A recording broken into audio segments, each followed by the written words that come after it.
سلام سلام، مرحبا بكم معايا في مطبخ تيما كيتشن. اليوم جيت نشارك معكم احلى وصفه اللي جات بزاف بزاف بنينه. لي فولوفون بصلصه بيضاء وكنت رافقتها بلي بول تاع الكفته والدجاج. صراحه وصفه بزاف بنينه. وتوجدوها بالخف وما تقبضش معكم الوقت. يعني توجدوها على وقفه.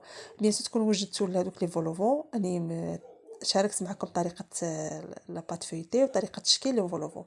وهنا في مقله جبت عملت حبه تاع البصل كنت رابيتها ولا تجبدوا تقطعوها اون بتي دي غير صغيورين. شحرتها شويه في ديك الزيت حتى تبالت شويه وزدت عليها صدر تاع دجاج صغير.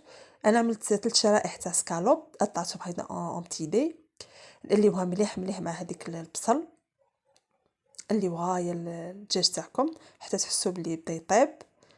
وماذا بيكم تخليوه وتقصوه هكذا صغيور باش يدخل معنا في الحبات تاع لي فولوفون اللي كنا وجدناهم. انا كنت وجدتهم قبل يسمى انا خدمت غير الصلصه تاعي وهذا الدجاج اللي رافقت بهم هذوك لي فولوفون. فوالا وهنا نجي ناسيزوني الدجاج تاعي بشويه تاع الملح كما كنتوا تشوفوا معايا في الصوره. وهنا شويه تاع فلفل الكحل. ما تكثروش لي زيبيس ماذا بينا نحتفظوا بالذوق تاع الدجاج مع البصله. كما تعرفوا الصلصه البيضاء ما نعملوش معها لي زيبيس بزاف.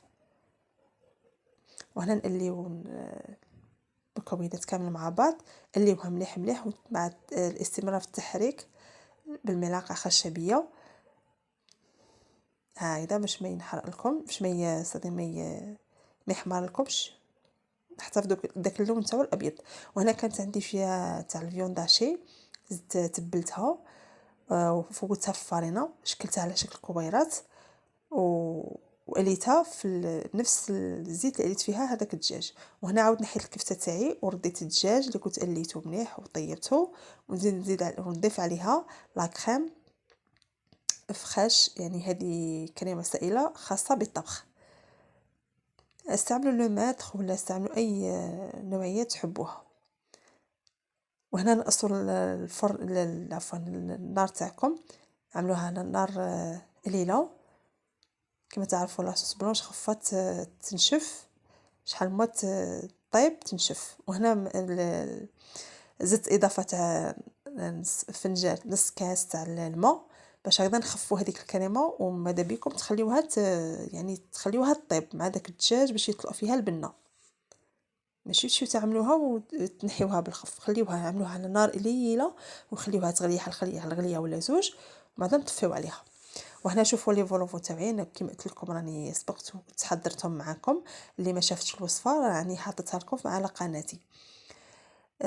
هكذا باش نقصوا عليكم الخدمه وتجيكم سهله مهله وتوجدوهم بالخف. وهنا نبداو نعمروا لي فولوفون تاعنا شوفوا كيش راهم حمر طيبين وهذوك الطبقات باينين. وهنا بعد ما عمرتهم وعاود سقيت كل شيء بهذيك لاصوص اللي بقات لي وهذوك لي بول تاع الكفته عملتهم في ورشيتهم رشه خفيفه بالجبن في لاصوص هذيك تاعي البيضاء. شوفوا انا قصيت معكم الفولوفو كيفاش جات من الداخل شوفوا كيفاش جات معسله وجات مرقه بهذيك لاصوص بلونش. وهذا هو شكل الطبق تاعي نهار اليوم. نتمنى يكون نال اعجابكم ومازال نشارك معكم بزاف وصفات. نتوما ما عليكم تدعموني بجامو ابوني حبيباتي ودمتم في رعايه الله وحفظه. سلام.